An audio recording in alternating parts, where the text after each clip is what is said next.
For the second time in my life, I believe in magic. I think we all start life believing because it's easy, it's all around us. Why wouldn't magic exist? But as life goes on and we experience pain, heartbreak, and harsh realities, the magic seems to leave us, or we leave it. But I am one of the lucky ones who found my way back.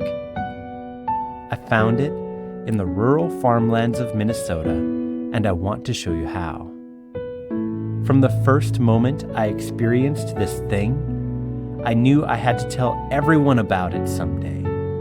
It's made such a deep impression in my life that it would be unfair to keep it to myself.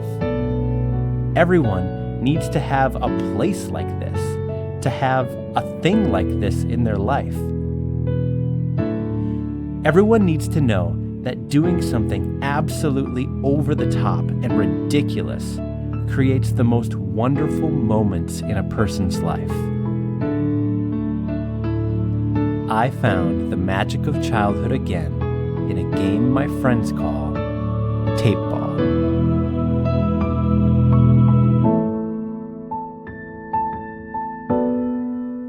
This is the story of a kind-hearted, fatherly man named Joel Grams and his son, Derrick, their family and friends, and how they have created something that can recapture joy from your childhood.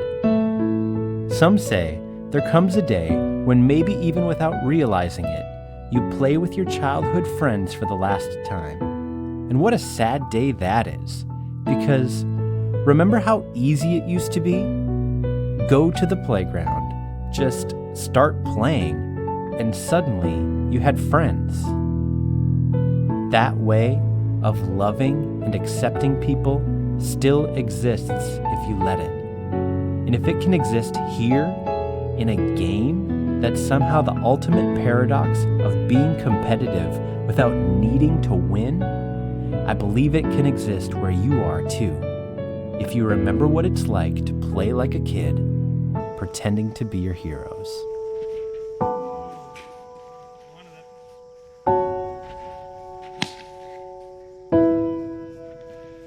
And we'll see you tomorrow night.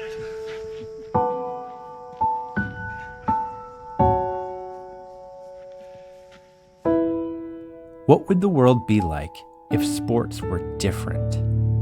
If you had a place where it didn't matter how good you were at the game, but you were on the team because the team needed someone like you. I think that kind of game would change a person. I know it changed me.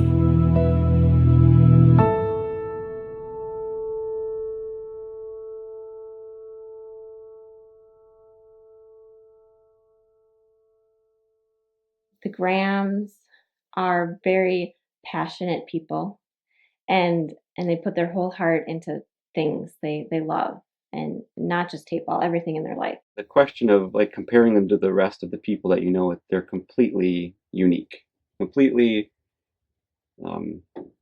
singular kinds of people in an engaging way. And they value family, they value tradition. And they're very quirky and completely comfortable in their own skin.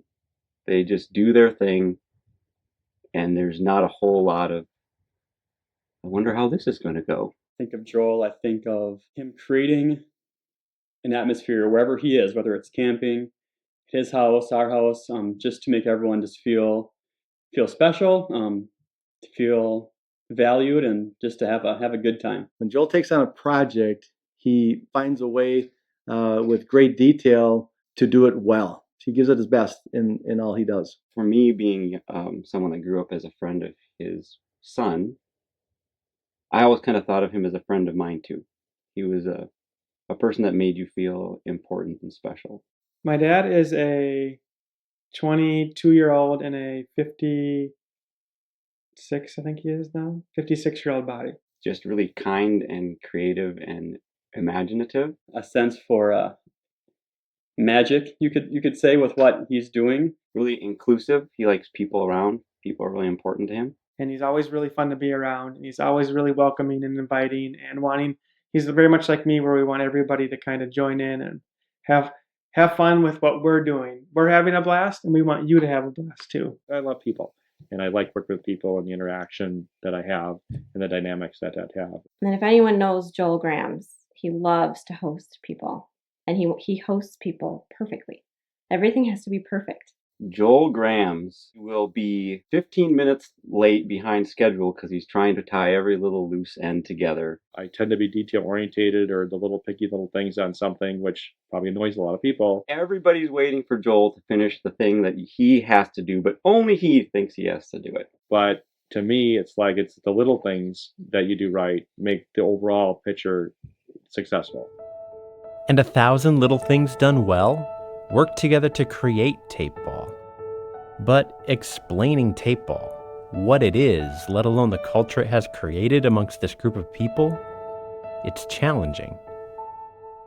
Tapeball. Whenever I have to explain Tapeball for the first time for someone that's never played before, it's like, what is Tapeball? Because nobody knows what those words mean. I play Tapeball. It's like that doesn't help anybody. So explaining Tapeball to people is always difficult, because it's not, you can't just say we're going to play baseball or we're going to play softball. So Tapeball is it's a form of wiffle ball, I would say. That's where the guts of it are formed. It's a literal wiffle ball bat and a wiffle ball. It's just had tape applied to it. So it's an official wiffle ball bat that gets taped, and an official wiffle ball that gets taped to make it tape ball. And there's a technique to that.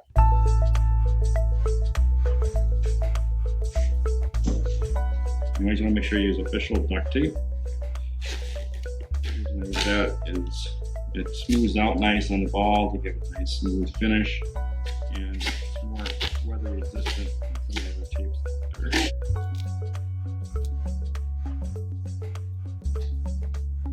You got to interwoven the tapes. You got to alternate the tapes. So you're going to keep it crisscross, kind of like how they wrap a golf ball and a baseball with the twine. So we try to simulate that with the tape to give it more strength.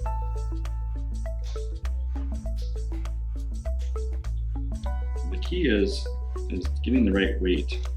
And I just go by feel. Now, balls that have been played for game balls, we do recycle them. I sometimes put fresh tape on them, redo the stitching, and then we use them for practice balls. But the game balls I like to go a little lighter. Most people don't know that. Practice balls are heavier, so in batting practice, you feel like you're hitting the ball really good. Ball's carrying over the fence, but when you hit these lighter balls, they don't travel as far because they're lighter weight.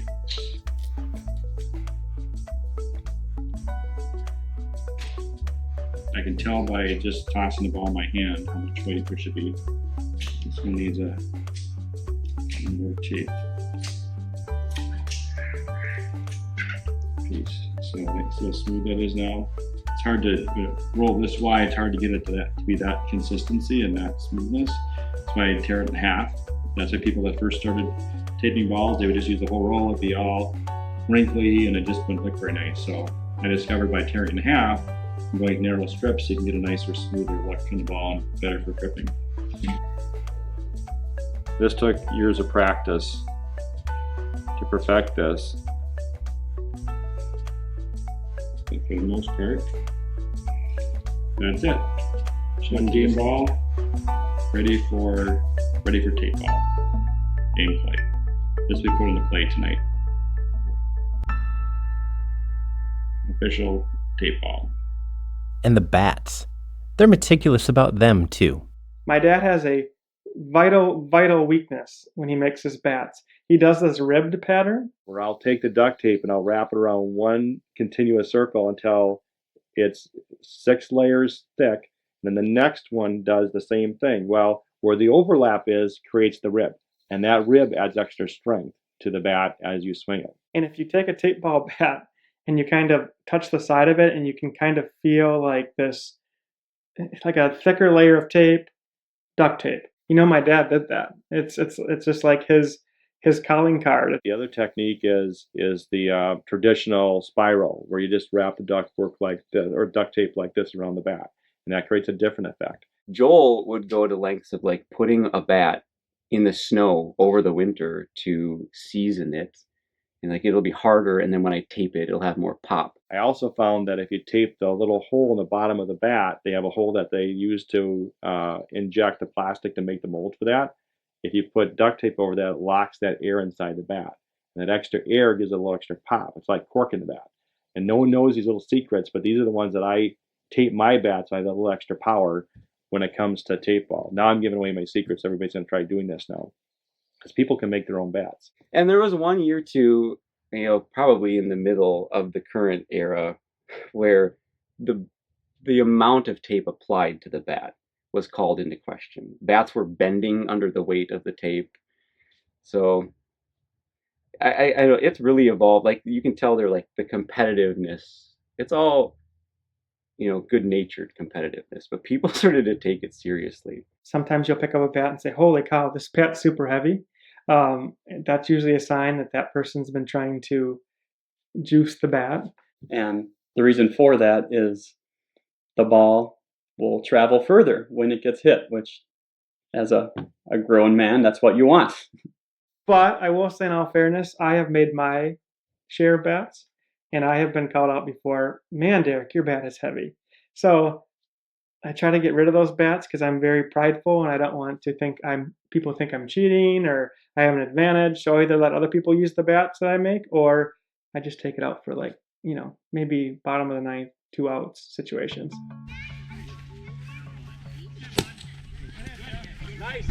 Playing games in the yard isn't anything new to the Grams family.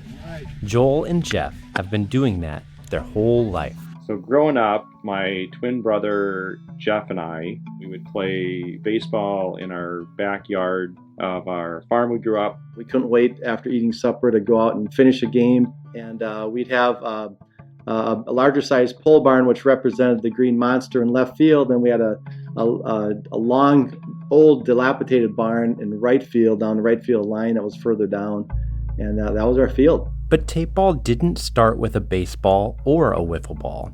It started with a golf ball. Tapeball began in my backyard with my neighbor. I was looking for something to do. We were often mischievous and getting into trouble. So I found this little wood bat. It was a Kirby Puckett bat that I had got at the Twins game. And I found this little practice. I play a lot of golf. I did when I was younger too. I found this little practice golf ball with holes in it.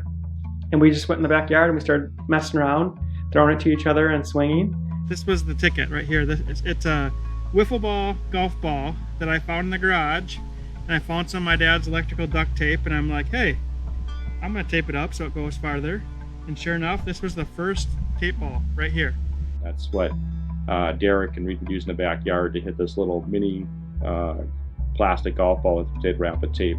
We would stand back there in the corner of the yard, and we'd hit from over there, and we hit we called it the green monster, but it's my dad's barn with the green roof. And then they would hit this ball in the backyard against my pole barn. So kind of like me growing up, he was following in my footsteps as far as using the barn as a fence, and the roof was a home run, and they'd play that for hours on end. We were dinking around in the backyard with that small ball, and I'm like, let's go to the front yard. My dad has this huge front yard. Let's go and try something out there. So we went out there with this little wood bat and this little electrical taped ball. And I'm like, this is kind of stupid. It was me and my neighbor pitching it to each other, and it was going far, but now that the scale was bigger, it wasn't going far enough. So it had to go farther. The Grams' history of playing ball in the yard goes even deeper. As Derrick was having dreams of increasing the scale of this mini bat and taped golf ball game, Joel would remember something his older brother created decades before. My oldest brother, Derrick, he is the one that actually introduced wiffle ball. He had the vision of putting up his own chicken wire fences and had a backstop, and we would play wiffle ball. I was probably 5 years old, the last time I was there, 5 or 6. If there was anything that would resemble heaven on earth to a 5-year-old, it was that. So actually Daryl was the pioneer, if you will, as far as creating games out of nothing, made up games that we could just come over and play. And I remember that and took that spirit to the next level. In my mind, I want to be as realistic as possible. So I think the natural progression for tape ball from the small, like wiffle ball, golf practice ball, taped with electrical tape, to actual wiffle balls taped with duct tape, I think just came naturally. So I'm like, Dad, can we now ruin the front yard, and can we put like a fence in the back, like a real baseball field fence? And he's like, sure. My dad was super cool with just letting us kind of have fun as kids. So we put it kind of towards the road, and the home plate was more towards the house. And it evolved from there. And the first field we had in our front yard, we actually inverted the field. We were hitting out toward the road, and the field was too short and the dimensions weren't quite right. So I remember one day I had Derrick come down to the field and we were surveying kind of the yard, and there's a big row of trees which is now the left field foul pole. And we would clear all those trees out. There was about probably 30 trees we cut down, had the landscaper come in, took all the stumps out, put black dirt down, reseeded all that area, and so we could enlarge the field. The Grahams are people that care one notch higher than most people do in general. First time we inverted it, and we had to figure out after the trees were cleared out, I expanded the field for left field foul pole. So we had to establish the new, where's home plate going to be, where's first base going to be. So I took out an old transit, set the tripod up at home plate, leveled it all, and we shot in the lines the first time for first base. So Luke would go out in right field, he'd have to move the pole until I had it just where we wanted it, and then I'd have to rotate the proper degrees to get to left field foul pole. It's been trial and error for the most part. The dimensions of the field have remained, after we did this big switch from the outfield being where the road is to the outfield being where the house is, we've kind of gradually gone back a little bit as we've hit farther and farther home runs and gotten better at the game. Then we tried to get a little more organized, because immediately Derrick, who gets it from Joel, just scales things to the nth degree. Every year it's got to be better. So as the game grew, as the field grew, I would add different things to the game. My dad actually has bought the feet sign, how far it is to center, how far it is to left, how far it is to right. And then one year I decided we needed a scoreboard, because originally we had the little flip scoreboards with this, like you see at a volleyball game, that have a number that you flip up. Got some original scoreboard numbers here. Those are the first year. That was the genesis of Tapeball, right? We had that for the first year. And then I had a gal in town that made us a huge scoreboard with Home Sweet Home Park, the name of the field that we use. And then it has, I had to think, how am I going to put numbers on there that are interchangeable? So I thought plexiglass. So we took a big sheet of plexiglass, cut it into little strips about like this. And then I bought decals to put on the plexiglass. That would be like 1, 2, 3, and I had to do multiples. And then I put Velcro on the back, Velcro on the scoreboard, and we just Velcro on the actual scoreboard to actually keep track of the score. The fence has been upgraded. We've put like a protective cap on top so you don't hit it and cut yourself or something. I mean, one of the first years we had it, we didn't have that, and somebody made a diving catch and they ripped their whole shirt down and ripped their back. So we were like, we should make it a little bit more safe. So I got some drain towel from a job site, which is a black, product, and we put it on top of the chain link fence. So people, when they would try to leap over the fence or catch a home run ball, they wouldn't impale themselves on the top edge of the fencing. Well, the next year I didn't like the black; it didn't stand out, and the ball fields have yellow. So I went online and found this yellow ball field official cap. It's funny because it takes maybe a little bit different shape with the outfield fence from year to year. This year we're going to do a straight across left field fence, and then we're going to jag back a little bit, and then we're going to come straight across again. Just unique, fun things. We're going to put a big net on top of the fence, just for kind of like when the Twins had the plexiglass and Kirby Puckett went up and caught it. These are the kid things I envision all the time, and I'm always trying to add something unique and different to the field that we didn't have the year before. And I remember the foul poles, we had used 4-inch drain towel or 4-inch PVC pipe that plumbers use. So I had a couple from job sites left over, 16 footers. So I hauled them home, and then I thought, well, they're just white plastic pipes. I said, that's not going to look good. So I tried spray painting them yellow. Well, realized through trial and error, spray paint didn't stick real well, would flake off. So I thought that's not going to really work. So thinking, what are we going to do to make them look more authentic? So yellow duct tape. One of my first experiences with Tapeball was the foul pole. I said, Lindsay, come over here. So I introduced her to helping out with Tapeball by wrapping these foul poles. I never have ever taped a foul pole before.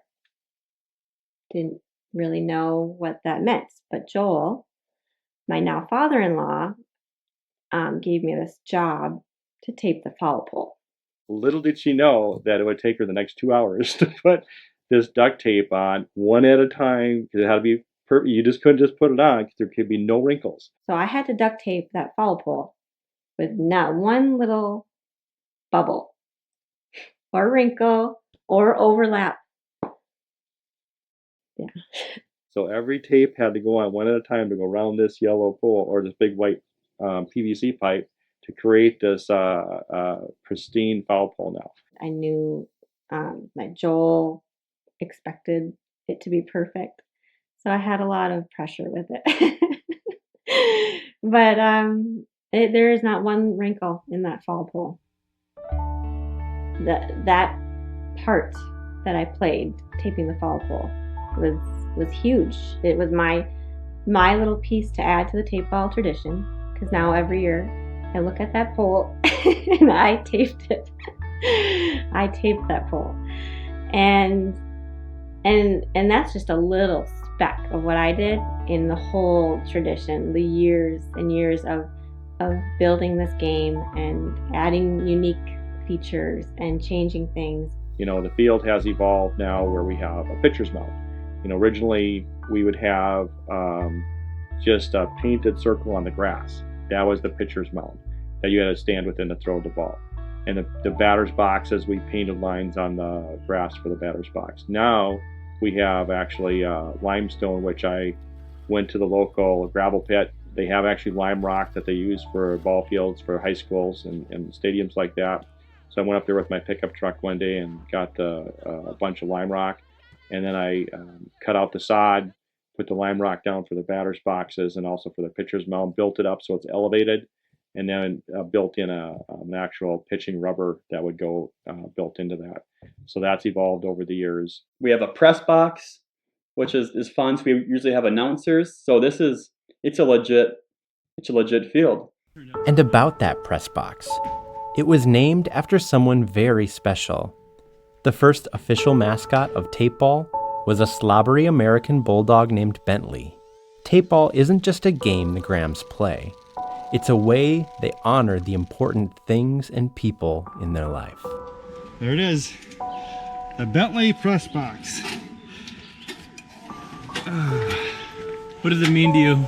That means a lot. He was a great dog, and to have it named after him is a great honor. So I'm looking forward to the unveiling on Wednesday night. He loved spending his time next to the announcer because there was a fan blowing there, and it was always pretty hot when we were playing Tapeball.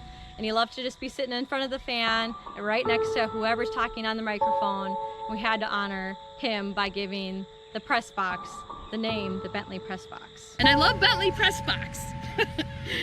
Why do you love Bentley press box? I love the Bentley press box because, I don't know, it's just like honors such a great memory of Bentley, and he was such a great dog, and it was very touching, the Bentley press box ceremony. I really like that a lot, so it'd be cool. It like carries the tradition. That's what, you know, it carries on his name, and it's, yeah, he was a great dog.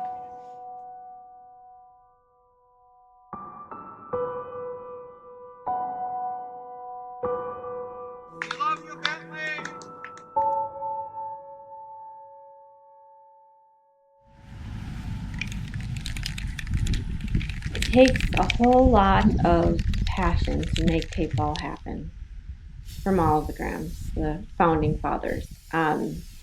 From how much preparation goes into it and how much hard work they put into setting the field up. I was pretty good at helping him for a few years, and then I thought, I'm going to schedule things on that day because it's brutal. Joe, this is the first year I've ever worn gloves for this. Really? Oh, yeah, that was that. Got it?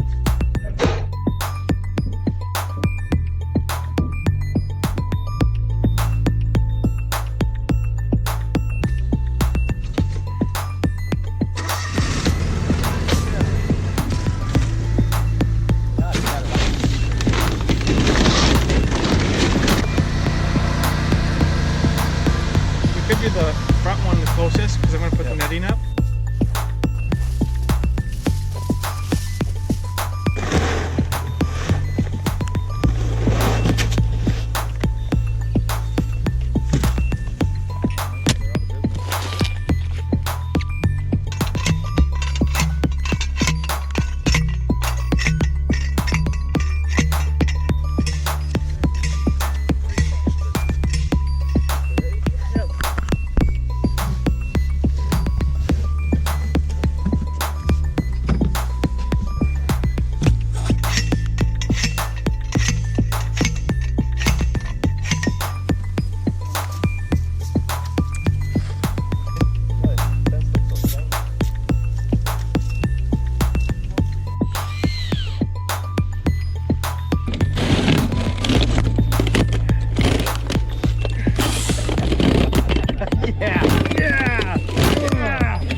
For me, I know people probably say I put too much time and energy into, making this field, just so.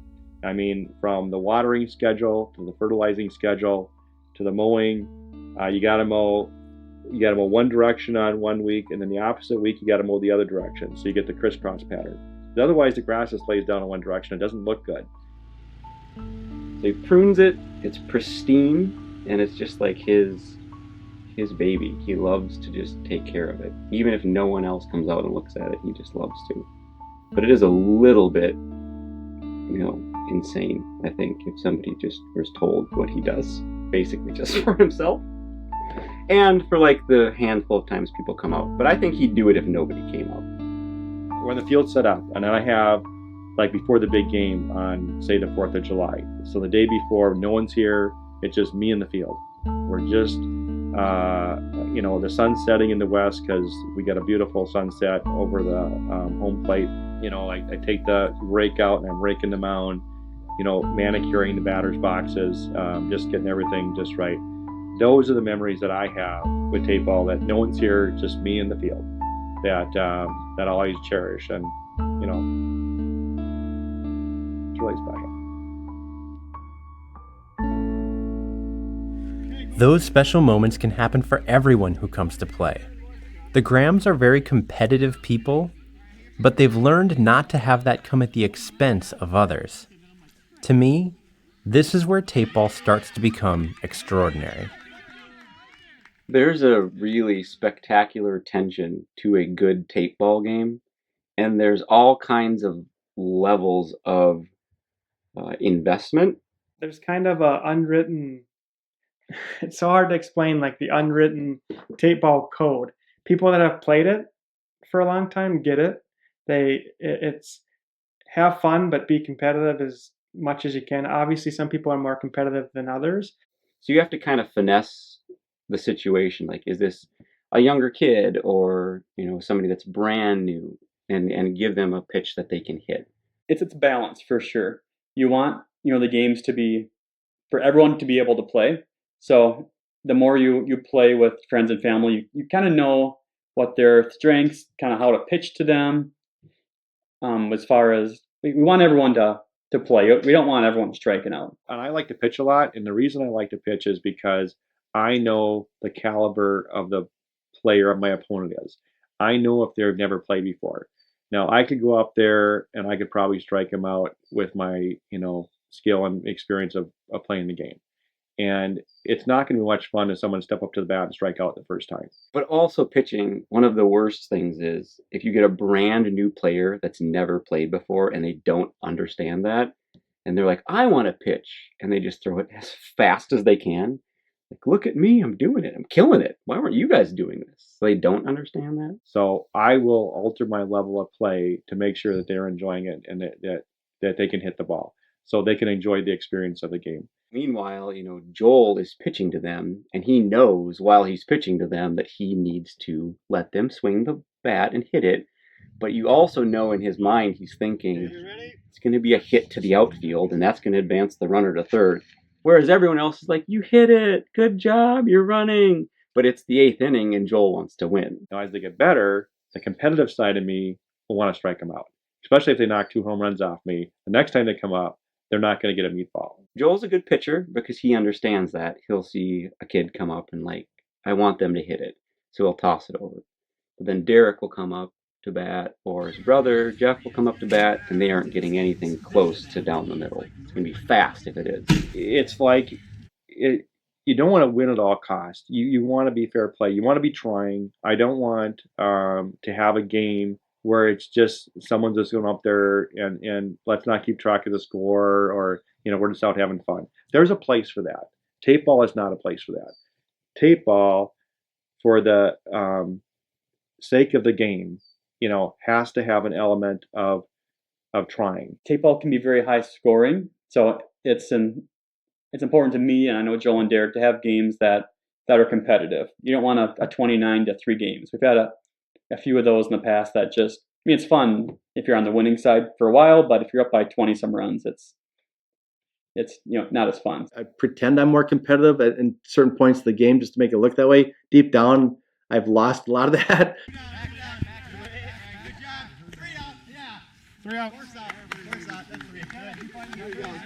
Good job. Bases loaded, gets out of the jam. Yep. Nice job, Brian. Here we go. So we kind of played up. You're kind of adding to the entertainment piece as well, which we just wanted to have everyone have a good time and have fun. I'm going to use my sister Alicia, for example, and she's coming up to bat. I've loaded the bases, and we've played really well the whole game, and I'm coming in. And in my mind, I'm thinking, give her something she can hit. And I know my sister Alicia kind of will, if I throw it on the outside to her, she'll reach and she'll hit it to the opposite field. Like, she's known for hitting home runs to the opposite field. So in my mind, I'm thinking I'm going to let her have the best available pitch, knowing that I've tried to that point to kind of win the game. But now there's this moment chance where something really fun and important to that person can happen. So I'll pitch outside and she'll hit over the fence, and the rest is history. The team will celebrate, and I'll think in my mind, I'll just win tomorrow. I'll just try harder tomorrow and I'll win my game tomorrow. But I don't want to pass that moment up, because then we talk about that all night and we joke about it, and I get razzed and my sister gets praised. It's great. Even this past year on the Wednesday night game, I think our team was up by 8, 9, 10 runs. And so I actually came in to pitch, which is a tough spot to be in. I consider myself one of the better pitchers in tape ball, but I don't want to shut down the team in the last couple innings if we're up by 10 runs already.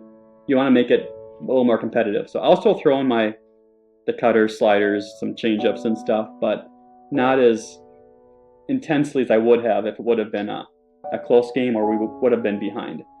There are all kinds of tensions going on, and the competitive level that people bring to the game is 0 to 10.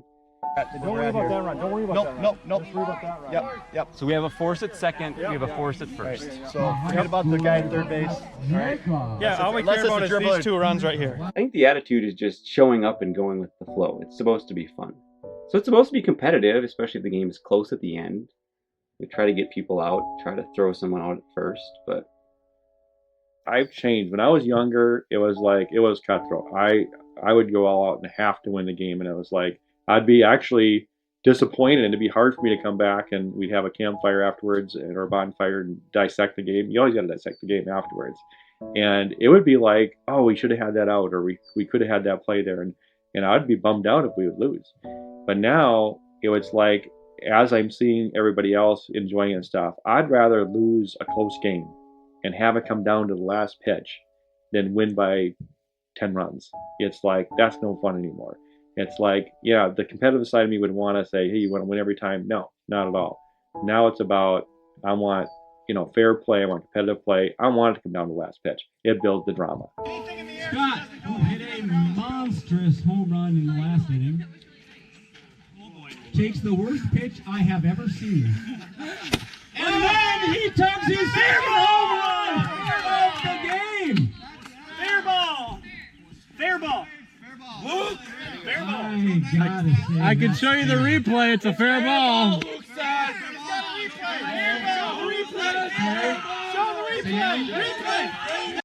Those moments of drama happen most often at the signature event of Tapeball, the 4th of July Classic. To me, there's nothing more Americana than this in the country.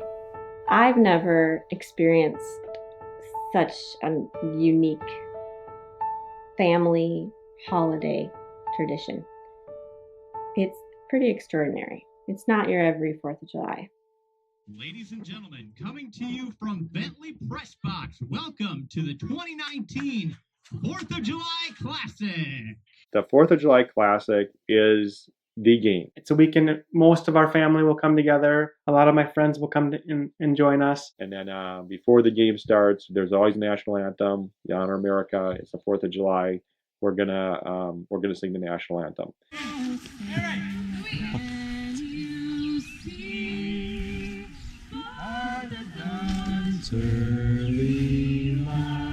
I had tears in my eyes that day. It was just so overwhelming.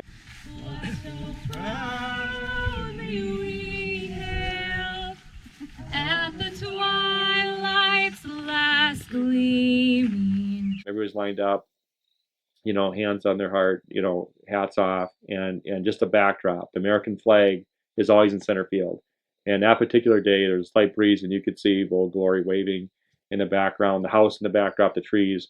It just, to me, the national anthem is so moving. It's just a hectic day.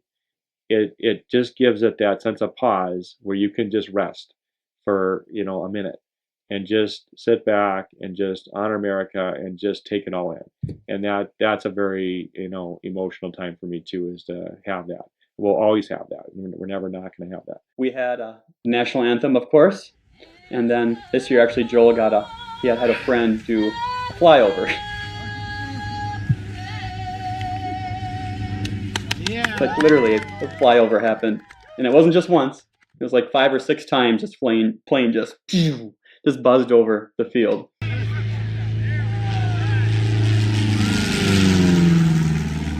Which was amazing. The Tapeball Classic is that big. All right, ceremonial first pitch. How old are you, Dad? How old are you? 92. He hasn't done it every year, but this year was special because of the taping and so forth. And I'll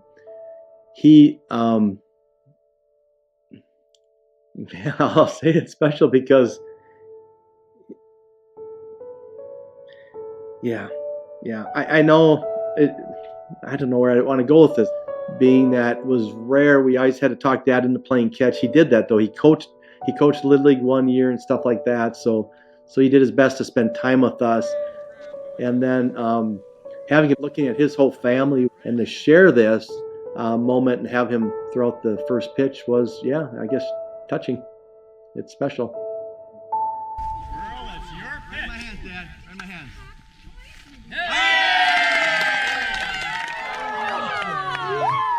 From the very old to the very young, everyone gets their chance to be the star at the 4th of July Classic.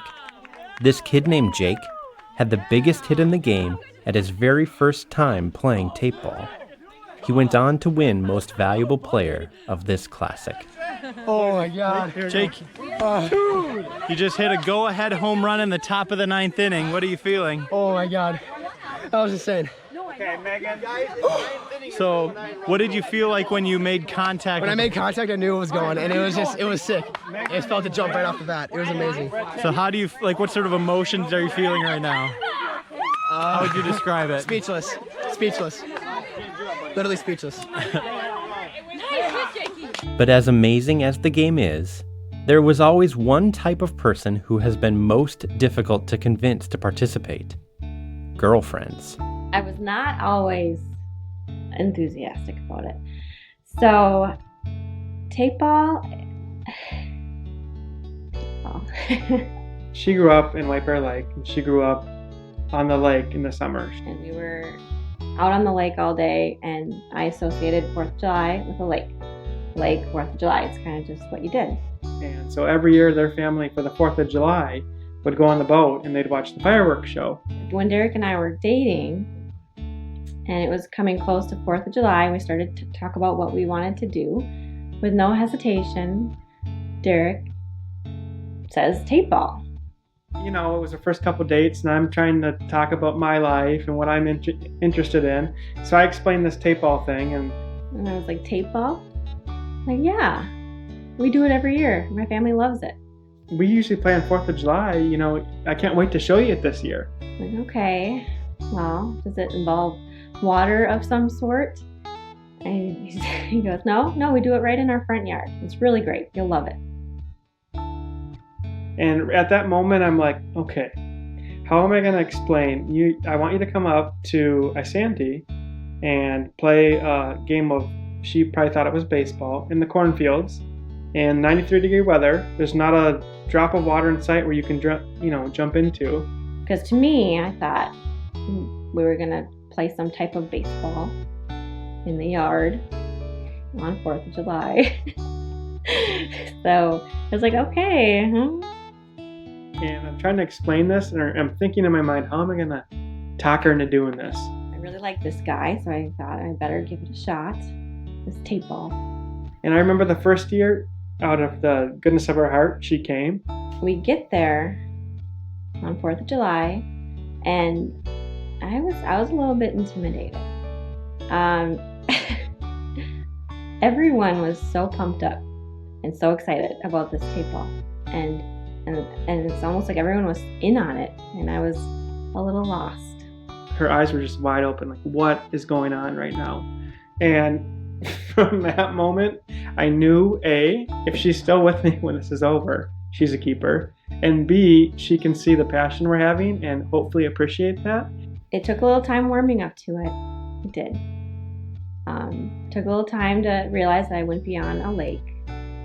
But with all honesty, I would say the Tapeball 4th of July Classic outweighs a day on the lake any day. We kind of compromised with, we'll do the lake day, but we'll do the lake day the day after the 4th. So it's kind of her gimme she gives me is my 4th of July Classic. Hopefully I can keep doing it forever, but we'll see. If Tapeball is able to last forever, and now that the game is approaching 30 years old, there needed to be a way to honor the pillars of the game. Oh, and he drives it. The first member of the Hall of Fame was Derrick, of course. If there would be a logo of Tapeball, like an official one, like Major League Baseball, it would be Derrick. It's his sport, it's his baby.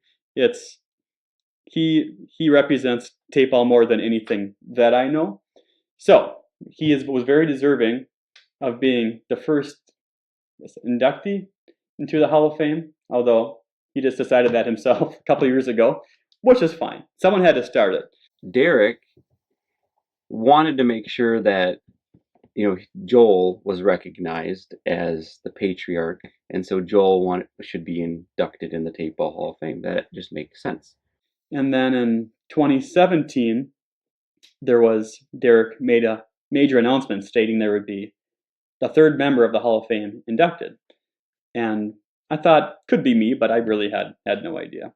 So Joe ended up writing a script to kind of describe who it was and why they were a Hall of Fame. So once he hit play, I realized it was me. And it was pretty cool, pretty fun moment hearing what Joe wrote and then seeing my plaque, poster, whatever, banner, whatever you want to call it, unveiled in center field. And I was in, class of 2017. Last year, 2018, Luke Anderson got in. For me, when I think about being inducted into the Tapeball Hall of Fame, the thing that sticks out the most, and I think it's a good homage to the whole reason why people care about this at all, is because both Derrick and Joel made sure that my parents were there. And the moment's made up. It's not like it's going to the newspaper or anything, but they'd made a banner. They had a presentation. It's the scale of the whole unveiling that was incredible. If it was just an announcement, like over the speakers in the back, like, by the way, somebody's new in the Hall of Fame, like, no one would care. But the time, the energy, the resources put into like having a presentation, and then everybody picks up on that energy. So I still have my banner, and it's probably the only Hall of Fame I'll ever be in. Probably. But I got one, so I'll take it. 2018 Tapeball Hall of Fame inductee. That's me. For the Tapeball Hall of Fame, 2019 was a very controversial year. So we don't make up rules as we go, but this year, like, there's 4 of us in the Hall of Fame, so we're starting to get a little more serious on how the induction process works. What if it's... I think over 50% then. Yeah, over 50. I agree. Or nobody gets in. Or 51% or more. Okay. So it's got to be a majority. That's majority. 50% is not a majority. So it's got to be majority rules, which is 51% or more. Correct. So we each got to nominate an individual. I nominated Joe Nyquist. Derrick nominated no one. I think partially because of selfish reasons. Why are you abstaining? My case is nobody should get in, and that's simply because I want getting into the Tapeball Hall of Fame to be special, and I don't want it to become a every year thing. I don't want the full fence to be just different people every year. I want it to be meaningful, almost like, oh, I've been waiting for this for a long time. The process of like waiting to get in is a beautiful process that I just think that I would say nobody should get in. I think there's people deserving. I think I would vote Joe first, then I'd vote Jeff, and then I'd vote Alicia if I had to vote in that order. Yeah. But I would say I'd rather wait a couple years until we put another person in. You want to make it special still, so I definitely understand where he's coming from. Luke nominated Alicia. I don't even know that I would for sure vote for her, but I think she should be on the ballot. I agree. And Joel nominated my dad, Jeff Grams. Well, Jeff should get in because he's an elder statesman, so he's been doing this the longest. He's really been trying to work hard at trying to get all the just the field stuff. I mean, he's so faithful. I mean, he's here helping me lay out mulch, helping set up the field. He's here at field setup day. He's just always willing to chip in, help out, not just coming to the games themselves. So to me, it's like, yes, his gameplay contribution to the game on top, as well as gameplay. He's been one of the longest playing members. But it came down to a vote. But you need to vote for that, so there needs to be 2 yays for the person to get in. So I'm just trying to make it. So I'm going to say the name, and if you guys just say yay or nay at the same time, and if we get 2 votes for any person, they're in. Right. So can you say abstain? You can say, or just don't say nothing. Okay. Wait. 3, 2, 1. Jeff Grams. Nay. Yay. Okay, Jeff's not in. You didn't say that. 3, 2, 1. Nyquist. Yay. Okay, no one's in. Okay. I want to go again. I wasn't mentally ready. You said I wasn't ready. No one's in. I wasn't ready. No one's in. He didn't say yay or nay. No. I said don't say anything. I thought you said yay or nay. You don't have to say anything. Oh. If you're silent, then it's... Nobody's in this year. Okay, do it. Then let me... Luke, give me a 1, 2, pressured 3. into it. Oh, that's on to Luke then. Yeah, because I'm not abstaining. I said my I'm going to case. vote. You are going to vote. We both voted for one. Were you voted for? We have a Joe. I'm sending someone to the Hall of Fame right now. That's what's about to happen. Oh my God! All right, Diva. Diva. Or you could do neither. Or it could be 1, 2, or 3 options. It could be one of 3 choices. I could still abstain. It could be one of 3 choices. It could be nobody. If you abstain, no one gets in. Okay, give me a 3.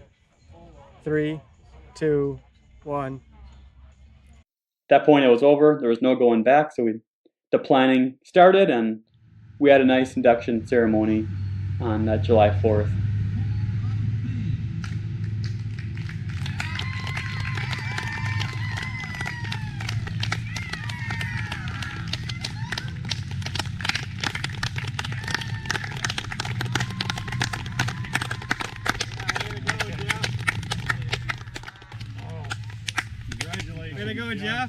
Derrick.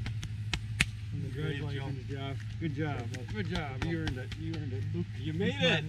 You made it. Welcome. HOL. So, how do you feel? Oh, a lot of emotions. You're in the 5th. Oh, so thankful, so humble.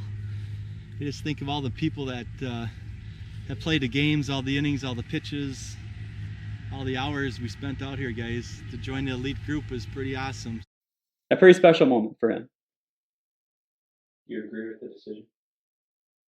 So my vote was for Joe. What Joe has brought to Tapeball the last 7-8 years has been to a level that no one had brought in the game to before. Joe is a multi-MVP winner of the 4th of July Classic.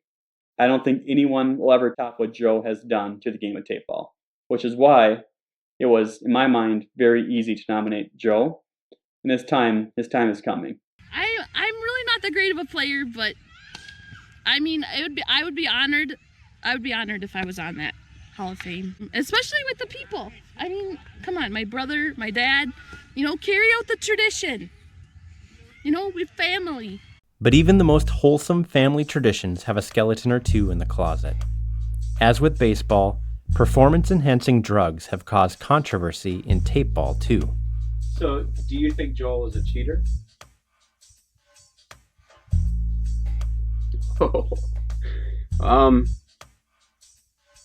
I think Joel is a cheater?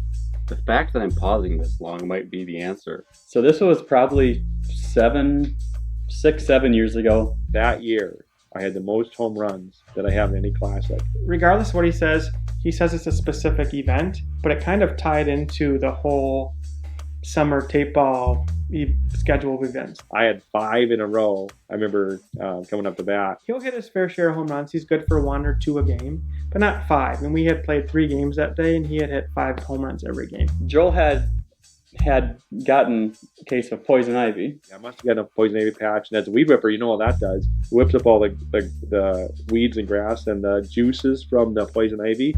Well, my legs were plastered with poison ivy.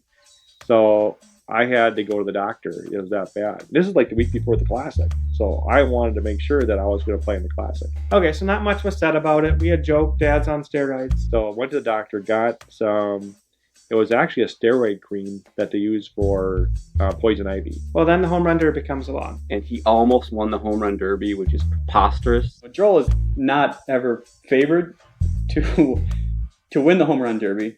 Don't mean to laugh, but he would never be a favorite. And he was just jacking balls over the fence. As I'm belting out home run after home run after home run, it's like I never finish above last in the home run derby. I'm usually dead last because I don't have that quite strength that these young guys do. We get through the first couple rounds. He's lingering around. I made the first round. You get like 15 the second. I won round 2. It comes down to like 4 people. We're starting to swing off to get to the final 2. And he hits like 18 or like 16 home runs. And we're like, that's just not normal. But that derby, he was just doing his grunt swing and just powering balls over the left field fence. He'd say, break out the sour cream and chives, it's tater time. And I think he made the finals. And he didn't say anything. I don't think many people do about the steroid cream. I don't think anyone knew. I didn't tell anybody. Afterwards, we're like, okay, Dad, what's going on? Like, really? Like, you just blasted 16 and he's living it up, and he's like, well, I've had this poison ivy on my leg, and I've been taking these steroids. Do you think that would have anything to do with it? And we're like, yes, Dad, it probably has totally have to do with it. And then it spread like wildfire around the campfire. Joel's on steroids. Well, then it was out. And everybody knew that, I was on steroids and that was a tainted season. Well, Joel claims that it was just topical, for one thing, which I guarantee you is not true. I know he was ingesting something. I don't agree with that. I mean, I think it's a topical cream. I wasn't taking it internally. That I was totally fine. And I also think he might have made up the poison ivy just to get steroids to try to win MVP. Because he still hasn't won MVP of the 4th of July Classic. And it's still talked about to this day, that year when Joel was on steroids. And no, he did not win the home run derby that year. In my mind, and I have a clear conscience up to this day, that those records stand. That Classic stands, my home runs count. And as the commissioner of Tapeball, I poo-pooed the rumors out there that those should be taken off. So I just want to make sure that story was put to rest, that, you know, it was all legit. No, I don't think Joel is a cheater. I think Joel is so competitive that he thinks about it.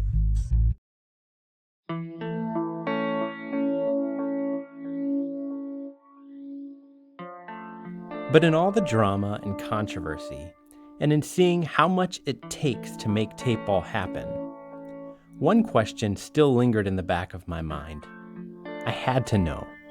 Do you think you take Tapeball too seriously? Absolutely not. Tapeball was, yeah, maybe we do. Come to think of it. So, but it's like you gotta, you know, to me, it's if you're gonna do something, you're gonna do it well. I've been known to do things over the top, maybe take things a little too far, you know, or that's just my nature. I can't help it. So sorry, but that's what you're gonna get. But when I asked about taking it too seriously, they started to talk about why this game was so important. I've realized over the years that Tapeball is much more than just some type of baseball game that the Grams made up. There's much deeper meaning behind Tapeball, and I'm lucky to be able to experience that. I love that people get it, and some people come over here and it's like, when you explain it, what's funny is when you explain it to them before they get here, it's like, you're nuts. It's like, we do what? It's like they don't get it. They don't understand it. You have to experience it. And I know when they get here for the first time and they see it and they play and they're participating in it, it's just like I know what it is. It's like they're a kid again. It's you can get grown people coming here and it's like they lose their sense of youth. But when they come and play Tapeball, it doesn't matter how old you are. You go back to your youth, and it makes you a kid at heart again. And that's what I love about sitting out there at the field, is, you know, young and old all playing together, and we're all acting as kids and enjoying the game of Tapeball. You know, I'm 35 years old, and I can pretend like I'm an 8-year-old, you know, but I can go up there and hit a home run. I can't really do that anywhere else on the globe than, you know, something like a Tapeball.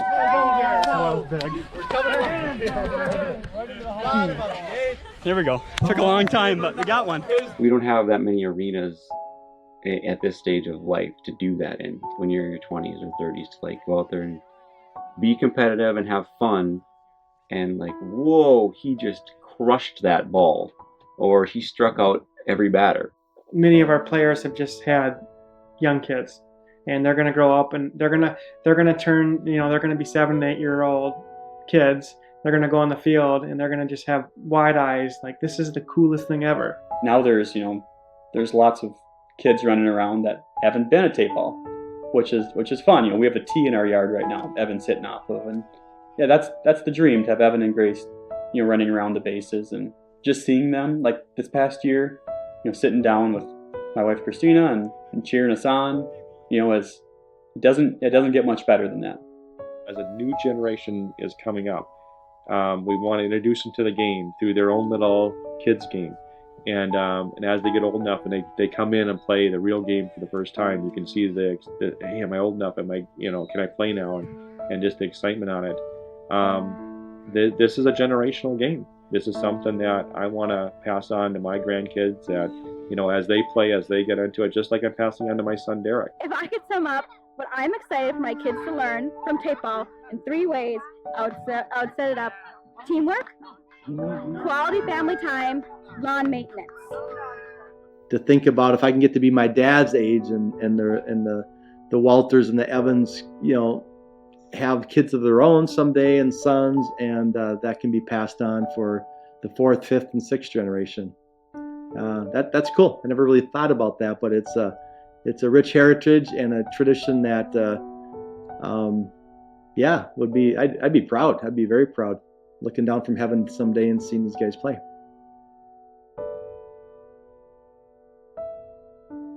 I love how everybody comes together and we just all chill out, have a great time, and just, I really like I just really like the camaraderie too of the game, and just good old-fashioned baseball. The beauty of making memories as a family, the value of family relationships, and I love that. That's what we're about. So we've been able to do that, and Joel's heart to provide a setting for others to experience that has gone beyond measure. Just the tradition is so important to me, and to our whole family. We're all about tradition, and just getting friends and family together every year. We have new people, we have old people that are all coming together. I've loved sharing it with like my in-laws and my family that I've married into.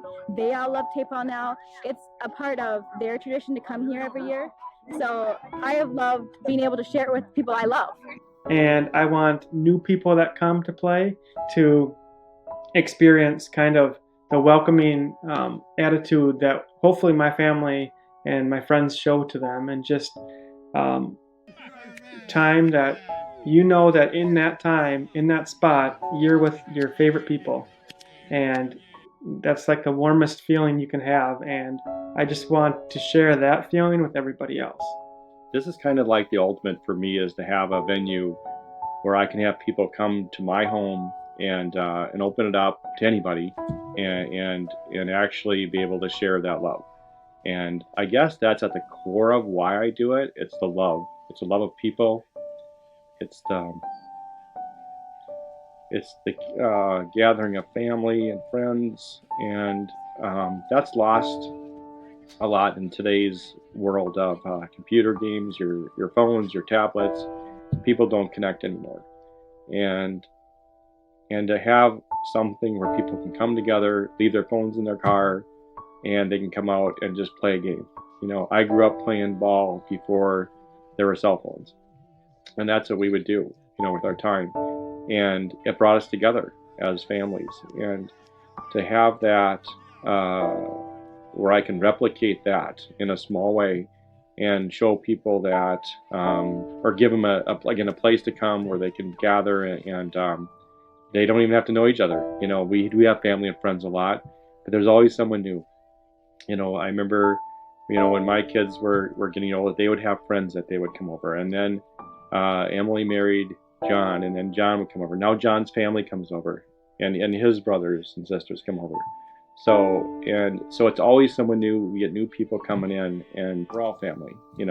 So if I can, bring people together and share the love of a game. We're outside. We're enjoying our Minnesota summers.